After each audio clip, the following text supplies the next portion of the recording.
You're listening to WCAT Radio, your home for authentic Catholic programming. How are you, David? I'm well, thank you. Good, Yep. good. I've learned many things today. So I really am impressed with this book. I'm not an artist, so when I was reading through, it was like, I never would have thought of this. I never would have thought of that. It was really great. It's a great book. Thank So you. yeah, I enjoyed it. So read most of the day. Okay. But yeah, so yep. So anyway, so let me introduce the show, and if you'll pray for the opening. Hi, everybody. This is Dr. Cynthia Toolin-Wilson on my show, Author to Author. Today I'm here with Dr. David Clayton, who's a very important painter and artist in Catholic tradition. And so we will be talking about his book, Painting the Nude, the Theology of the Body and Representation of Man in Christian Art. Excuse me.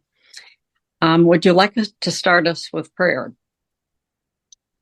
Yes. O Heavenly King, consoler, the Spirit of truth, present in all places, filling all things, the treasury of blessings and the giver of life, come and dwell in us and cleanse us of all stain and save our souls, a good one. In the name of the Father, Son, and the Holy Ghost. Amen. Yeah. Amen. So I read through this whole book today, and I was just really fascinated by it. Because there were so many things in here that I had never thought about. We all know that people are painted nude or sculpted nude. And, what that really, is that really right or wrong? It was just very interesting to read this in line with the mention of John Paul II's Theology of the Body. And so I really appreciated the book. I learned a lot, which I'll have to reread, of course, to remember, because there's a lot of information there. But I was very, very impressed with it. Well, thank you. Mm-hmm. You're welcome. So what is it that made you decide to write this book? Well, first of all, just a minor, well, actually, probably a major correction. The title of the book, that was the title you read out, was the name of the first edition. We're releasing it under a second edition under a new name, which I'll explain that before I go into it. So it's called Veiling to Reveal, John Paul II's Theology of the Body and the Role of Clothing in Christian Art and Anthropology. So just as a summary, what this is, and I'll explain why we changed the title, and it'll help also just explain what the book is about, and I'll go on to that in more detail after this initial introduction. So first of all, my wife objected to the title. She said she just didn't like the fact that I'd written this book about the nude, and she wanted something different. But the other thing is that what this book is describing is John Paul II's approach to the consideration of the human person.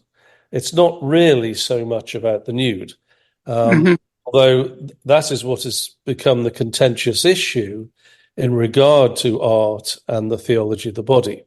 And I'll explain that in a little bit more detail. But in the end, what I decided I wanted to do was actually give more of an indication of where I lie on this, which is to actually sound a note of caution with regard to the painting of the nude figure, in comparison to many others who are interpreting the writings of John Paul II. So I'm far more conservative in the way I read John Paul II, I tend to feel that he was not advocating what I would view as license from artists. In fact, he was sounding a real note of caution. He certainly wanted artists to present the human figure naked without shame. He said that. But then he gave a lot of conditions that could direct the artist. And my feeling is that on the whole, we're talking about good Catholics here. I'm not talking about people with any sort of anything other than wanting to sincerely follow what the Holy Father suggested and wanting to be loyal to the faith. So this is a disagreement. I'm not suggesting there's anything other than that going on. But my feeling is that a certain license has been taken, in effect, by those interpreting the words of the Holy Father that has actually led to far more indiscretion, shall we say, in the painting of the human figure than is appropriate and than the Holy Father intended. We'll never know for certain. We can't ask him directly. But that is why I decided instead to focus on what is, in a sense, the corollary or the complement to the theology of the body, which is a theology of clothes, which I took from a theologian called Eric Anderson, who was a contemporary of Jacques Maritain. And he wrote an article that was published in Communio. I think it was a reprint. He wrote it originally in 1960. And my old friend Stratford Caldecott showed this article to me 20 years ago, something like that. And so I used his theology of clothes and really harmonized that with the words of John Paul II. And I think it's just as important to think what the function of clothes as it is the theology of the body. We'll come back to that. So now, finally, to answer your question. Okay.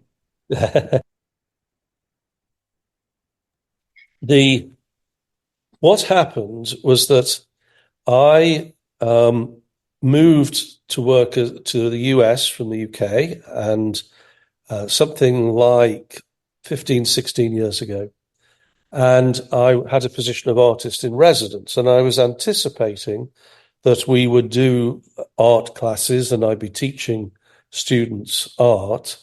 In the end, there wasn't as much of that as I thought, so the issue didn't actually arise. But I had been involved in learning what is called prior to that, learning what is called the academic method when I was training in Florence. Now, the academic method is named after the academies. So it's nothing to do with the intellect. It's not like it's sort of academic, or it's in that sense. It really is named after the schools, the academies that were established in, shall we say, around 1600s, a little bit before, a little bit after, in Italy, and they wanted to teach a rigorous method of naturalistic painting and drawing.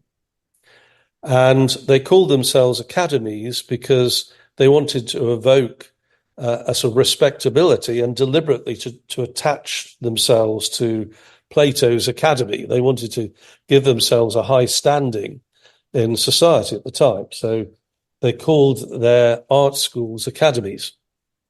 Now, and so they taught what is called the academic method, which is a method developed in the period of the High Renaissance. This is a method of drawing and painting, of teaching it. Now, this method involved, as part of the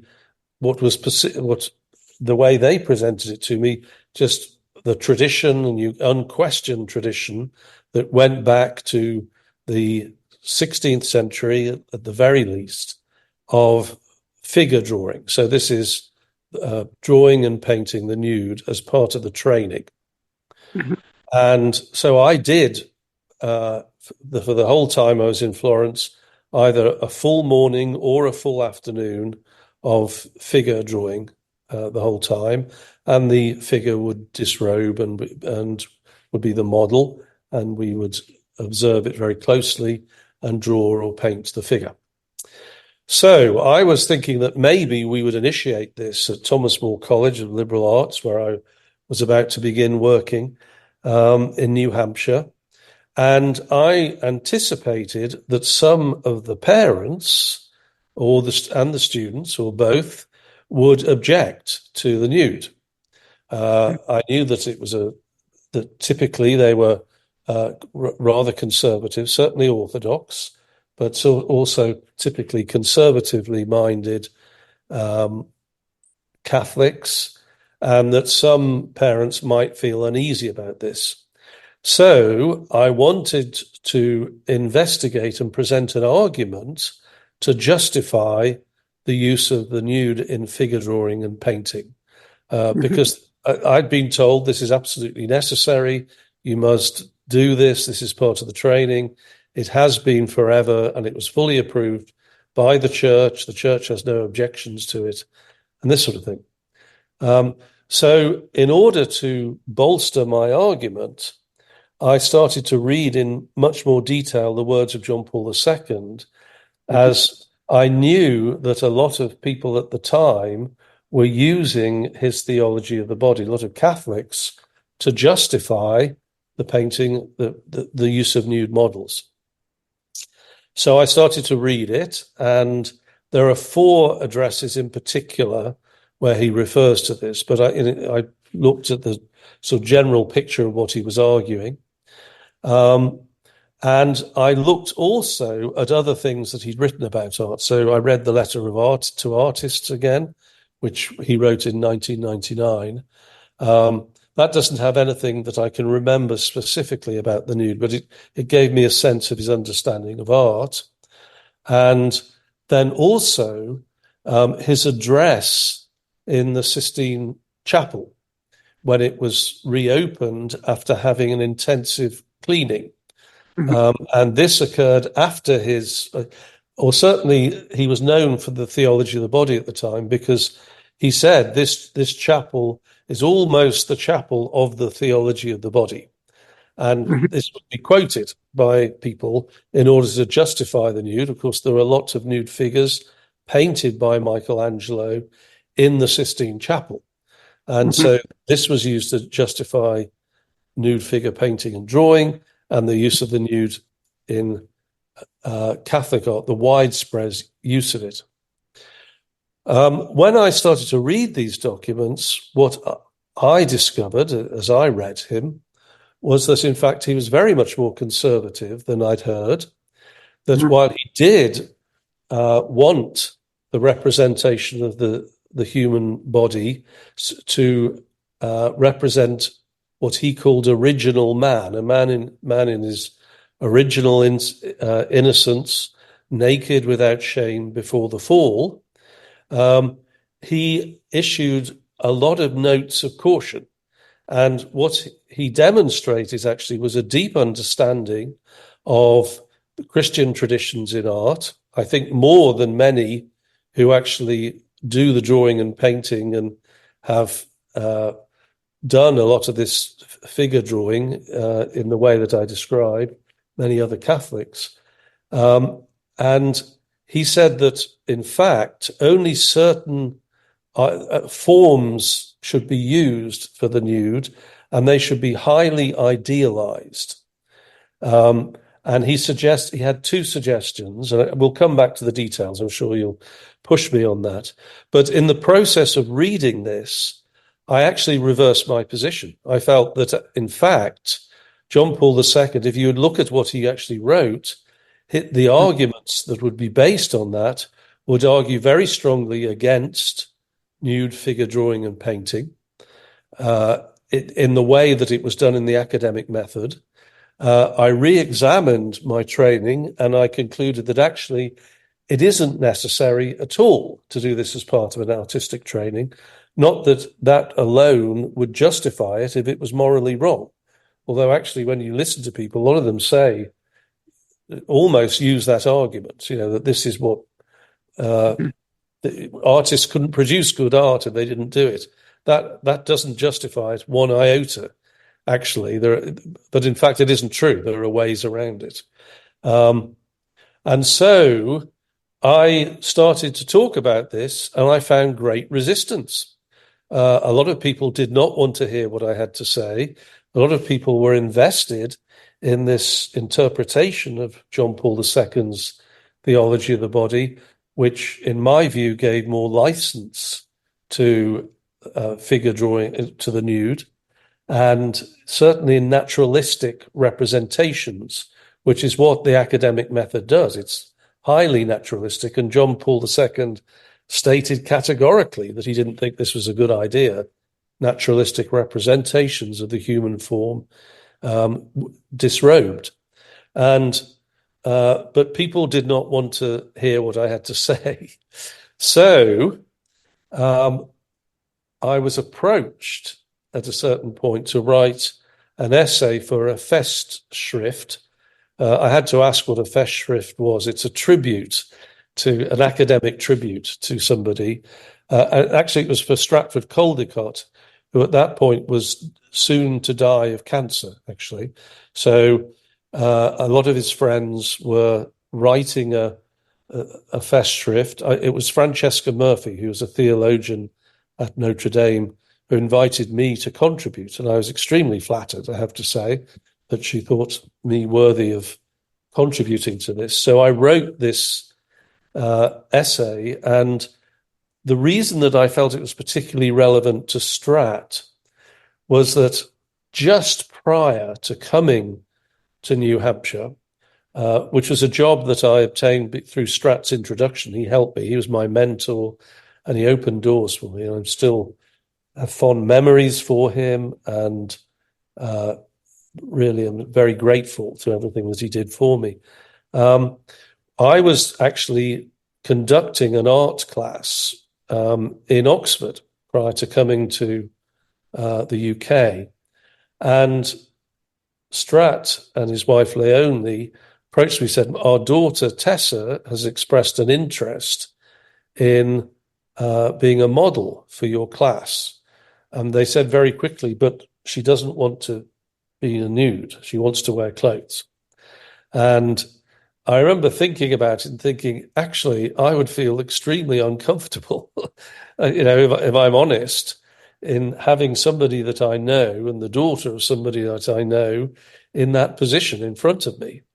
Mm-hmm. And so she did model for us, but she wore an elegant dress that allowed for the artist to draw and produce very attractive figure drawings. But I remember thinking at the time how struck I was by my discomfort at the prospect, actually, of this.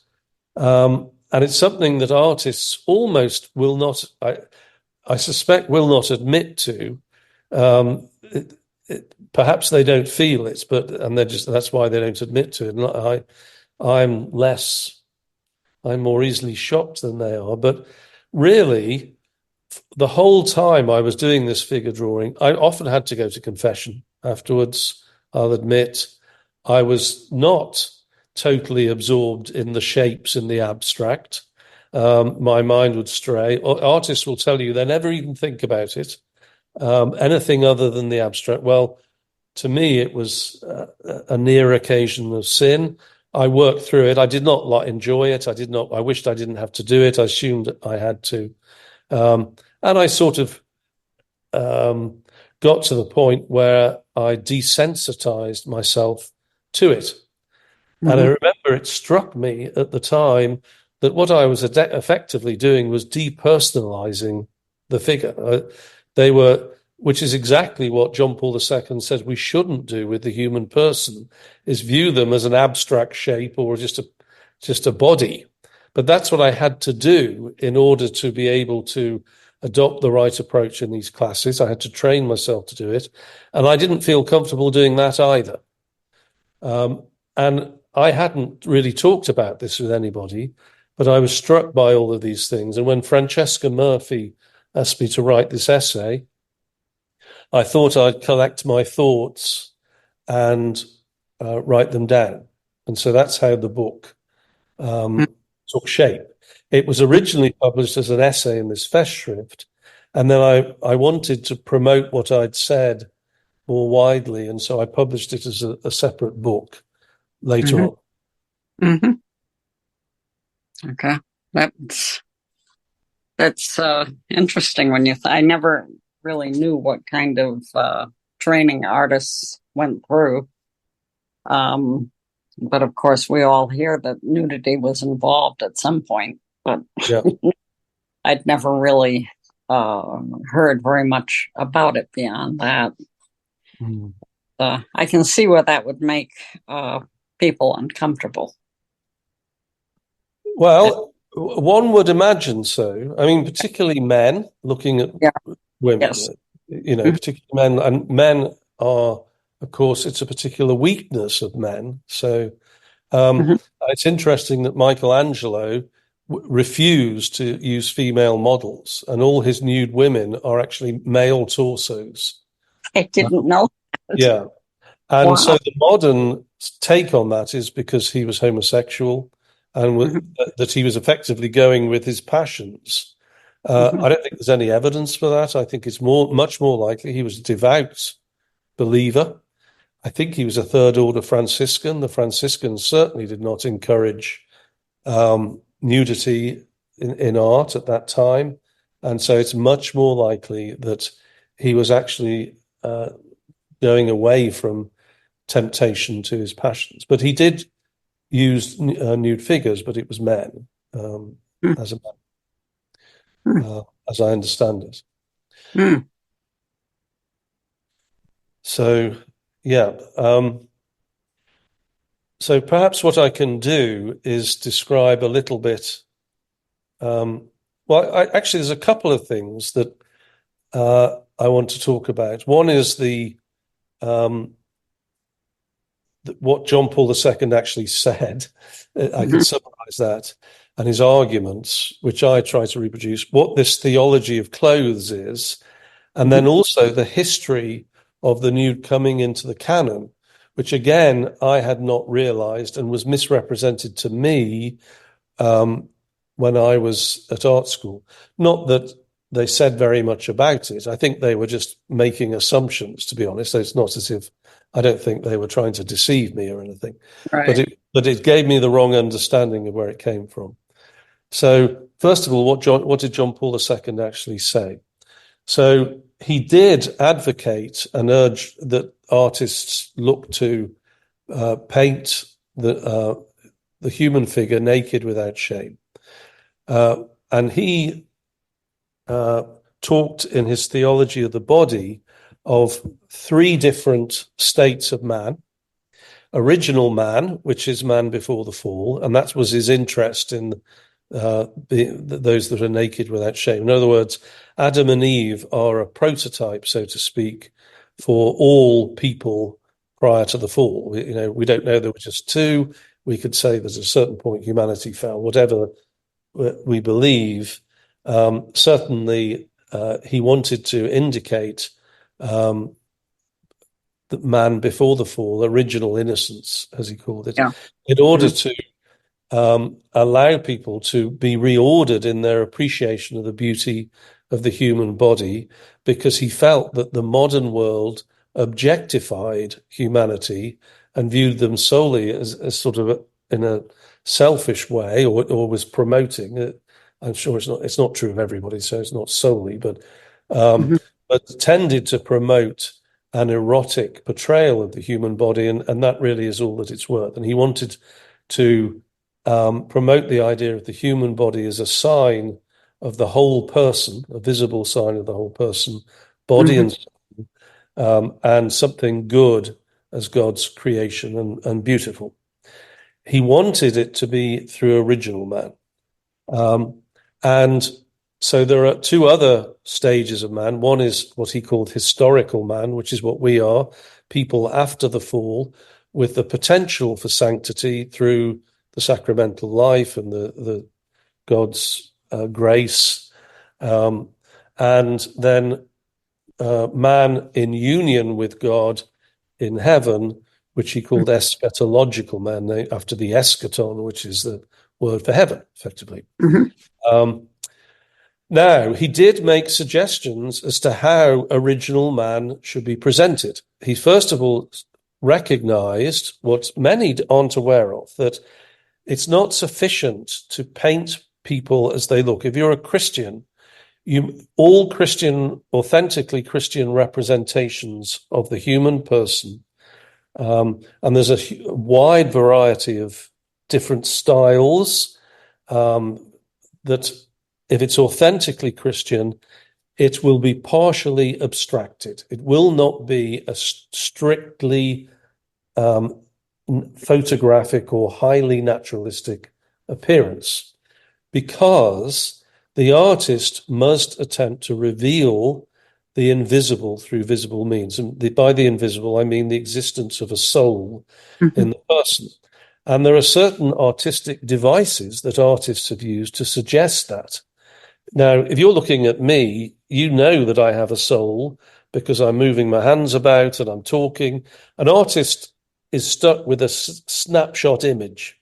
So they have to suggest this in different ways. And I haven't got time. I would need a whole lecture on how they did it. But it's in essence, it's through partial abstraction. They distort natural appearances in order to suggest to us, solely through visual means, the existence of an invisible soul. And John Paul II Benedict XVI now identified 3 authentic traditions that he felt did this well in the history of the church. The first is the iconographic tradition. So this is highly stylized. Most people will know of icons as being part of the tradition of Russian and Greek Orthodoxy, but actually it's much wider than that. And in one of the previous discussions with you, I talked about that a little bit. But I think we'll just leave it at that there are many forms of iconography, but they're all highly stylized. And that stylization, it has been developed in order to suggest to us through the theology of the image, what you'd call eschatological man. So it's man in union with God in heaven. So it's our future destiny. And it's done that way in order to encourage us to believe that we can be like that in the future if we are faithful. And so that's eschatological man, and the icon portrays eschatological man. Then the next tradition, according to Benedict, is the Gothic tradition, which is an adaptation that occurred in the West, a more naturalized form of iconographic art that started to develop around 1200 AD and really fell out of favor with the development of the High Renaissance, which just took over and was a change in style. But he says that the Gothic is authentic as well. Again, this is very stylized. It's more naturalistic than the iconographic, but still highly stylized. And that portrays what you might call what I call the art of pilgrimage. Mankind fallen, but nevertheless baptized, a member of the church on the pilgrimage to God, and therefore partly deified, but not fully in union with God yet. So it's revealing a different aspect of man, but doing it authentically, and it's consistent with what we see in iconography. That the differences are consistent with the different goal. And then the third tradition that Benedict describes is the Baroque, as he called it, or in America they say Baroque. That he says the Baroque in brackets at its best. So there are some poor Baroque, but so this is the art of the 17th century. Now this is very much more naturalized, but then again still subtly idealized in particular ways. And if I had we could spend a whole lecture series on this, and I wrote about this in my book, The Way of Beauty, and in this book, if you want to know more about that. But it's not a photographic representation by any means. It is very carefully and subtly stylized and idealized. And the goal of this, of the Baroque art, is to portray what you would call historical man. So that you have this sharp contrast of light and dark, deep shadow contrasted with very brilliant light shining on the features and the torso of the person. And this tells us visually, in a sort of visual language, that there is evil and suffering in the world, represented by the dark, but the light overcomes the darkness. So this is fallen man with the potential for sanctity. Now, what I'm talking about here are the style of the art. It's not that the content or the subject painted corresponds to those themes. So you could paint a nativity scene in any one of those traditions, and people have. So, but the point is that the style conveys a message as much as the content. Now, what's interesting is that there is no tradition that actually portrays original man. It doesn't exist at this point. So what John Paul II is asking is for artists effectively to consider what that style would look like. It's not just about the content. He's not just saying, go away and paint nude figures and try not to make it erotic. He's saying, you need to think about the style. Now, he had two suggestions as to what that style should look like.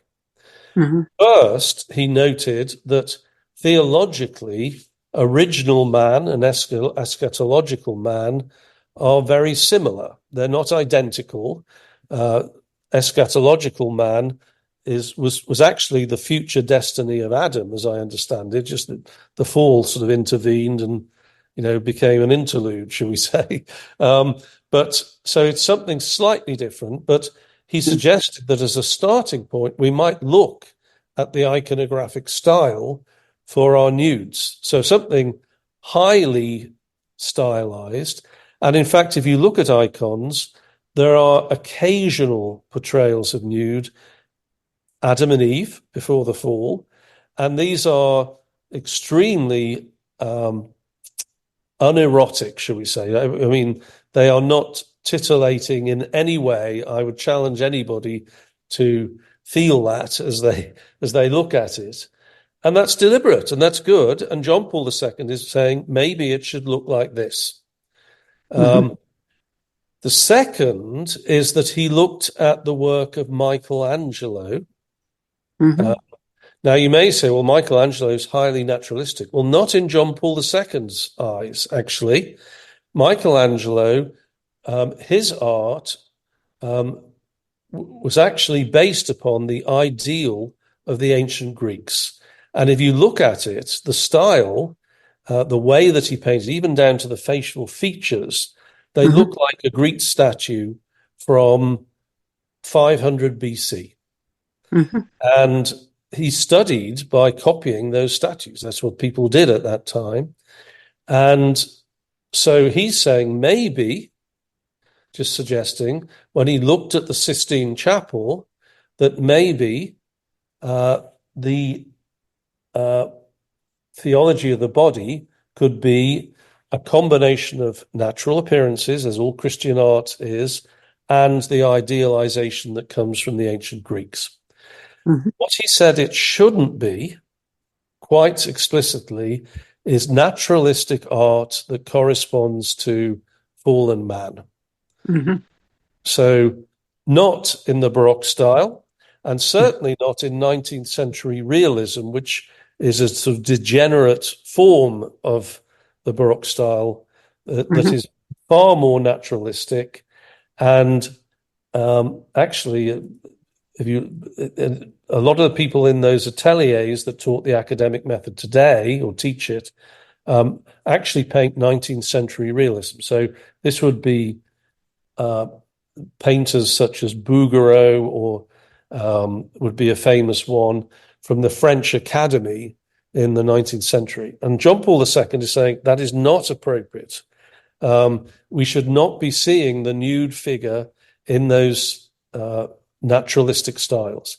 And that is what most people are doing. They're trained in the academic method, and they're producing sculptures and paintings in the style that John Paul II, as I read him, said, don't do it.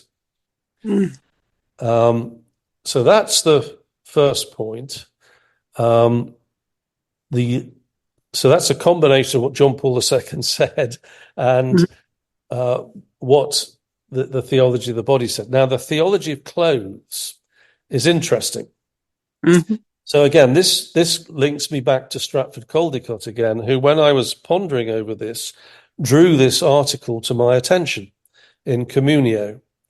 And Eric Anderson wrote it in 1960. So this is before the theology of the body, even before the 60s had really taken hold. I mean, there were certainly bohemian artists doing all sorts of things in 1960, but it hadn't quite reached the depths that it was to plunge within a few years. But nevertheless, this is what he wrote. He talked about, he discussed actually what original man looked like, which was interesting because this is what I wanted to know if I was going to be interested in painting original man.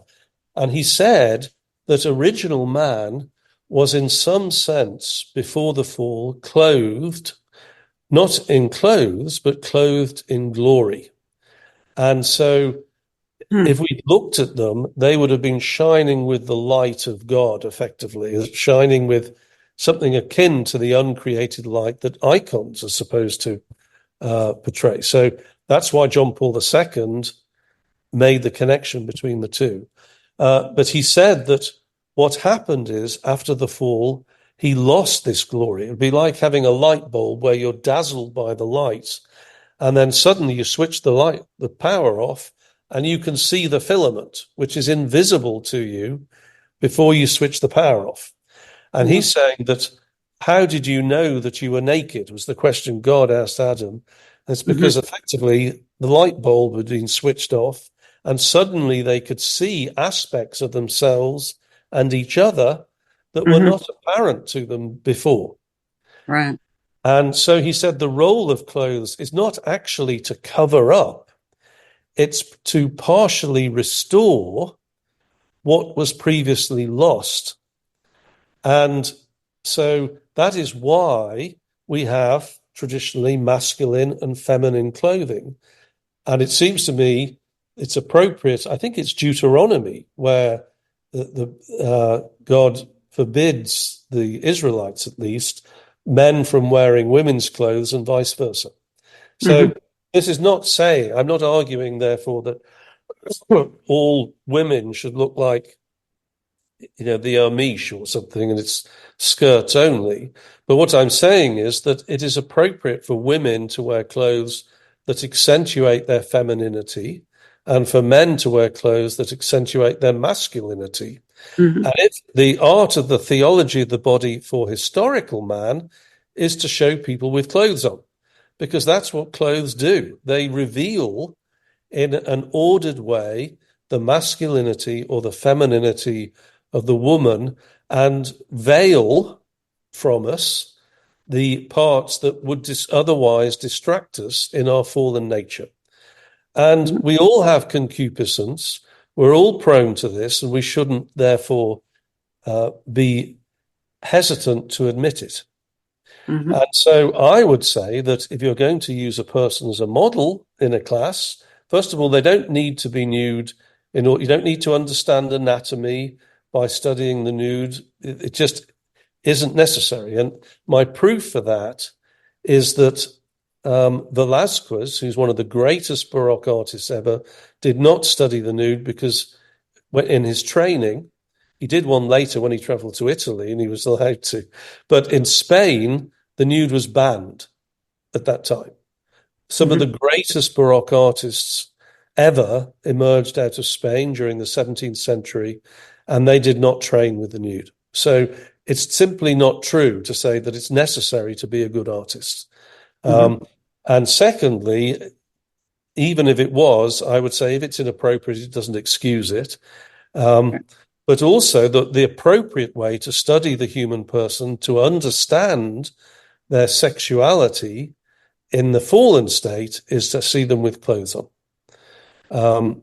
And to surmise what that might look like in original man.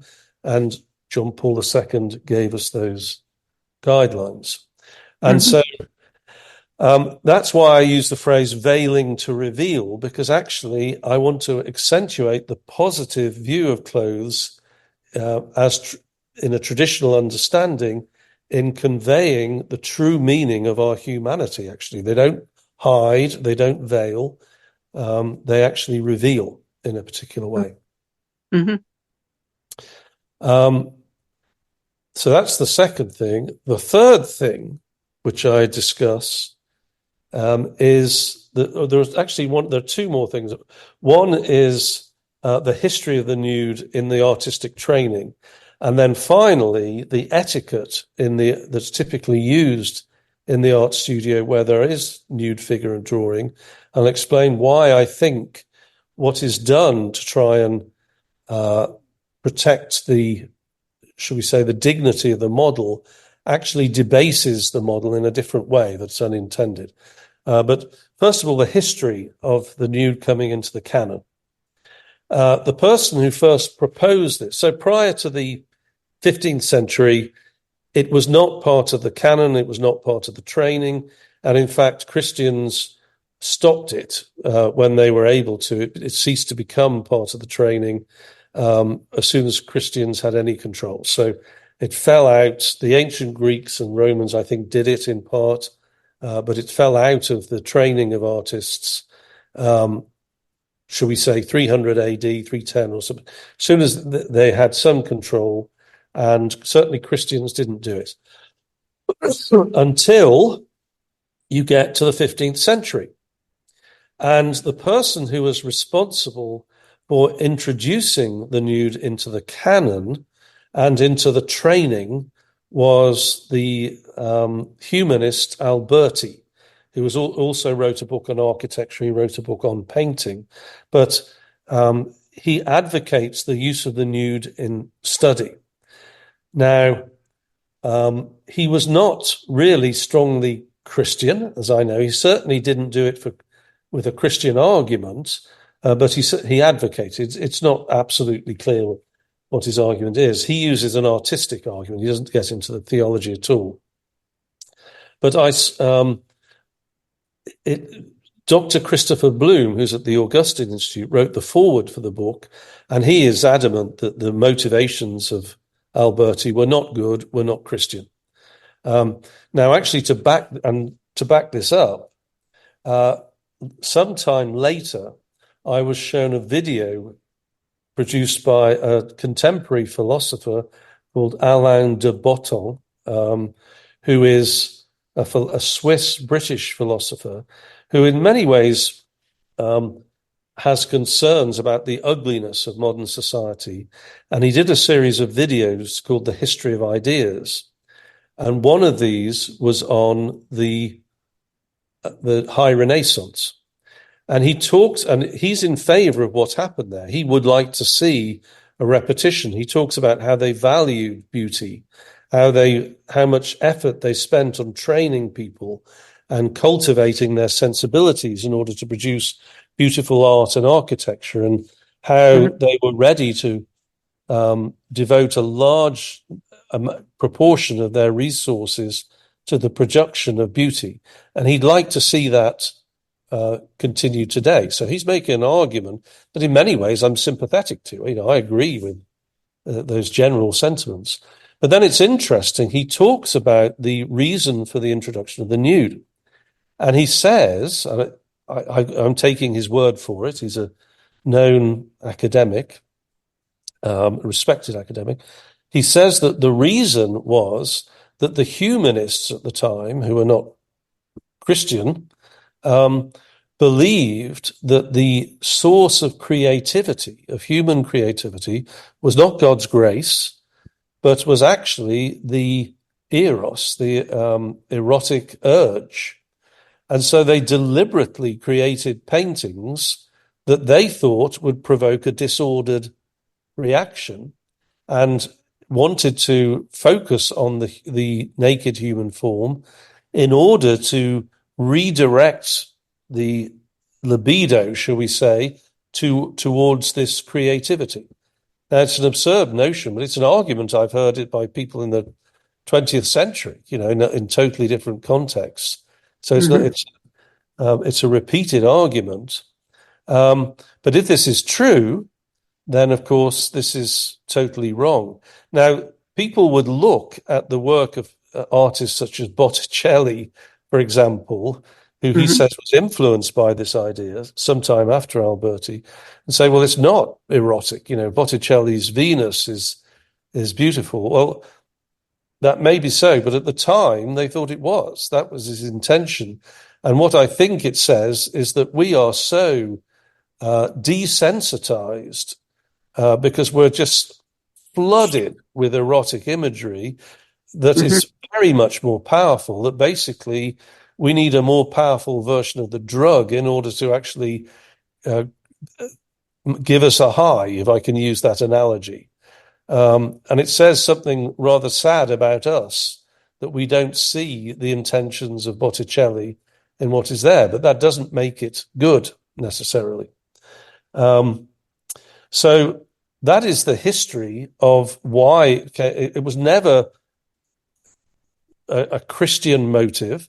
And subsequently, popes did condemn the nudity, even in the Sistine Chapel. So there were arguments about this. The Council of Trent made a specific reference to this and condemned what it called in translation lascivious, I think is the word, imagery, imagery prone to producing a disordered response to the human person. So now all of this is a judgment call, that I'm not citing any sort of dogmatic instruction on whether we can look at Michelangelo or we can't, or where the line should be drawn.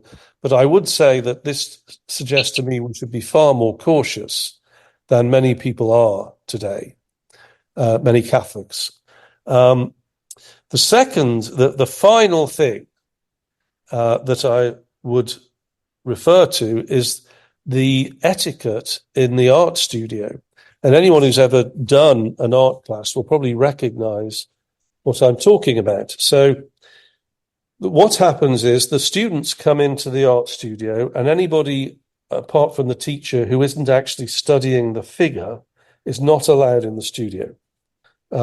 Because if the model was in there and people were just wandering in and out, they would immediately feel embarrassed. They feel a loss of their dignity and they wouldn't do it.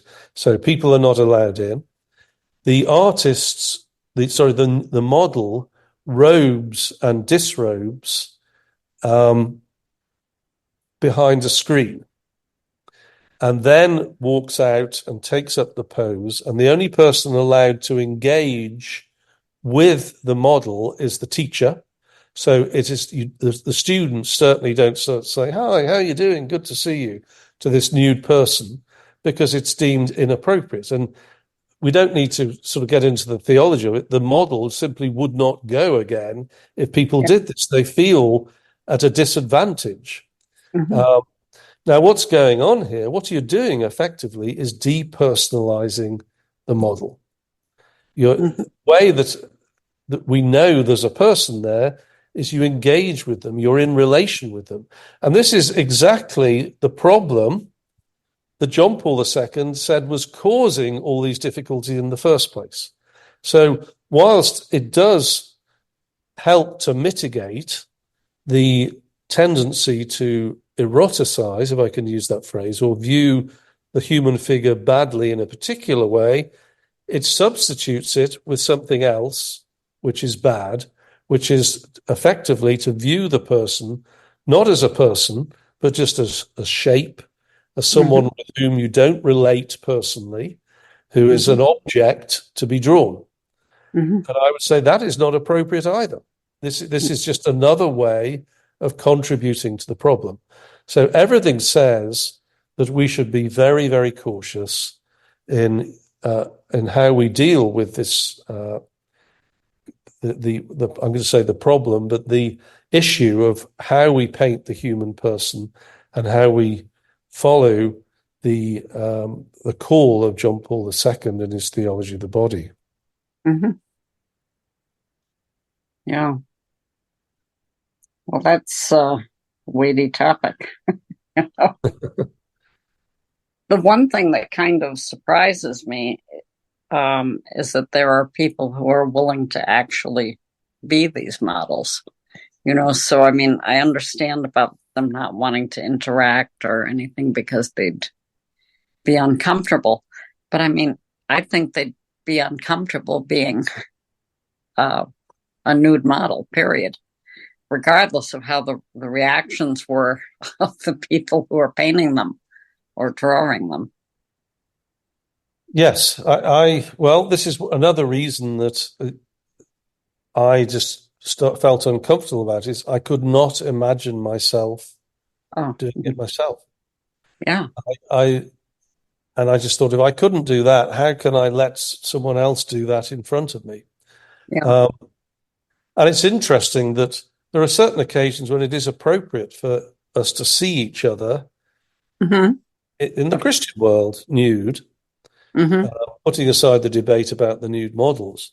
One is in married life, of course, and there is a special sacrament associated with it. It basically gives us the grace to see each other in purity in marriage. And because it is very, very difficult, even within marriage, it's recognized that this is something that we're called to, and we need God's grace, and God's grace is more than sufficient for that, shall we say? But that's what's done. Another area is that people often use is doctors treating patients. Now, again, that is something it's rare that it's full nudity. I mean, so the doctor examines that part that they need to, and it's done with in such a way to maintain the dignity of the person. And furthermore, the doctor takes an oath. I mean, traditionally, I know they abandon it now. I don't think you have to take the Hippocratic Oath, but this actually indicates the solemnity with which this is viewed, and how important it is that the doctor exercise this position of trust well. And I would say that if I was a Catholic doctor, I would want all the grace and all the prayers that I could to see that patient as a person and not just as a body to be treated with chemicals or something. I'm not suggesting that that's doctors don't think like that on the whole, but I would want all the help I could to view this person as the whole person, not as a body to be repaired, shall we say, in an extreme case. And those are the only two, I would say. Everything else is, there's a reason why we don't just, on a hot day, just strip down and walk down the street. It feels inappropriate. We know instinctively it's wrong. Why does that suddenly become appropriate in the context of the art studio or in the art that's produced by it? I actually do not see that it justifies it, or there's any difference, actually. Yeah, I understand. It's interesting, as soon as Adam and Eve sinned, it wasn't very much longer before they had invented clothes. Yeah. You'd think we would learn from that story, that we shouldn't be asking people to be undressed in front of us unless it is a doctor, I think, or in marriage. And yet there are people, I feel bad for people that would do that just because they need to make money, to live. So sad. Some do it. The feeling I got this is anecdotal, and I'm sure there are exceptions to this, and it may not even be the general picture, but the feeling I got was that they rather enjoyed the sort of bohemian image that it gave them. They felt as though they were fulfilling a bohemian sort of romantic ideal, both of which come out of romanticism, which is an unchristian viewpoint. Bohemianism basically is just this view of the artist as a self-indulgent creator separated from God's inspiration, who is a law unto himself. And again, that is not something I would want to promote. That was the sense that I got. I don't know they would agree quite with my sort of disparaging characterization of it, but yes, on the whole, that in Florence, this is where I was. They were people. They were, for example, people just touring and looking around, and young students who found this was a way they could extend their sort of, their gap year and just earn a bit of cash on the side. And they rather enjoyed the image of themselves that it created for them. Interesting and kind of sad. I would say so. It's worth getting the viewpoint of. There are artists whom I admire greatly, who are strong, committed Catholics, and whose work I like, and I'm very friendly with them. We know we have this disagreement, but they would argue very strongly against what I'm saying, and argue they would provide counter arguments. They're not. Shall we say, they don't convince me, but it's worth, if somebody's worried about this, it's worth talking to some of them as well. So I'm not talking about people who are trying to undermine or, create a Catholic version of the 60s, shall we say. I'm talking about people who are genuine in their faith and want to promote good art, and they have the opposite view to me. So it's worth pointing that out. It is. I mean, it's good to know that these are moral, ethical people that just have a different opinion. Yes. But the other part is that you have to look objectively at what someone is doing. I agree. Yes. Yeah. So, So, well, that's interesting things that I did not know. I mean, obviously, I knew that there were people who did pose nude, but it was like, okay, this is actually something that's done a lot. So, anyway, sheltered life. What can I say? Well, there's a lot to be said for having a sheltered life. Actually, this is the other thing, is that I wonder if many people are just don't like to be thought of as being unsophisticated and prudish. They'd rather, even if they're Catholic, they'd rather think that they weren't like that. So I'm not going to say that's universal, but again, that's part of what drove me to want to react against. I didn't want to be thought of as prudish and unsophisticated. I wanted to show that I was cultured, and I wasn't, part of the sort of puritanical strain in the Catholic Church, shall we say? But actually, on this matter, I'm fully with them, I think. Yeah. Well, that's very informative. As I said last night, every time in our interview last night, every time I talk to you, I learn. That's good. But yeah. So very interesting information, about a topic that I never would have even thought of reading on. And, I read this whole thing today, and I was like, it was fascinating to me. It's like, I don't have any great idea of things like this happening, and learning about the different kinds of Catholic art, Anyway, it's a good book, and I hope a lot of people buy it, because it'll not only teach them a lot about Catholic art, or art in general, I guess, but it will also teach them to some extent about this issue. And I think that's important. So, thank you. Yeah. Yeah. So, would you like to close us in prayer? Yes, I've used this 4 times now in these 4 interviews with you. This is a prayer that I wrote. I got it approved by a Dominican, so I felt as though it was okay. But it's what I call the way of beauty prayer. So it's: God, be in our thoughts and words and deeds. Send your Holy Spirit to guide us, that we may complete your will.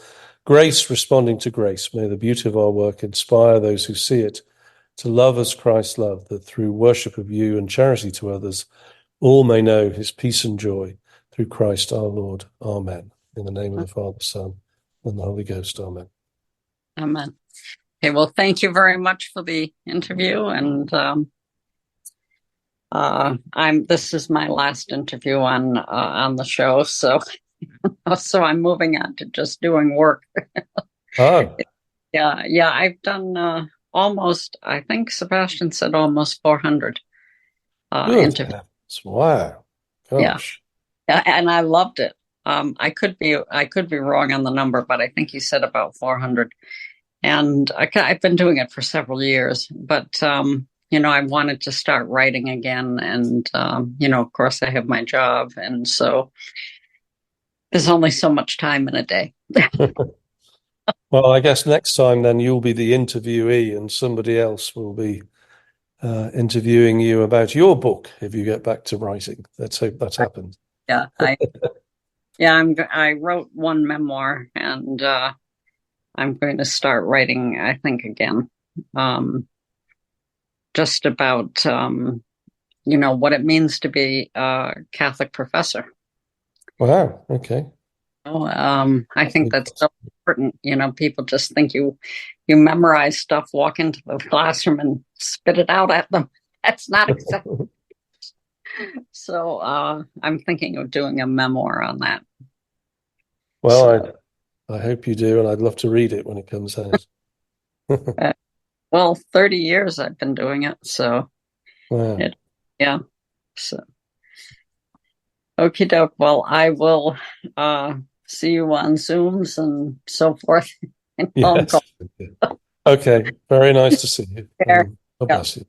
Yep. Goodbye. Thank you. Bye. Hello, God's beloved.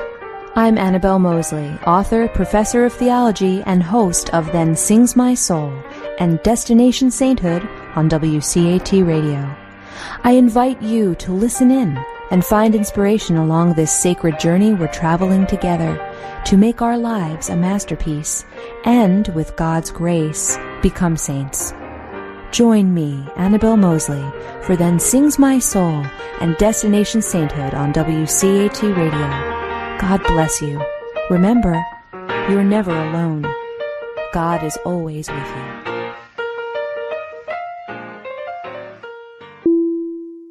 Thank you for listening to a production of WCAT Radio. Please join us in our mission of evangelization. And don't forget, love lifts up when knowledge takes flight.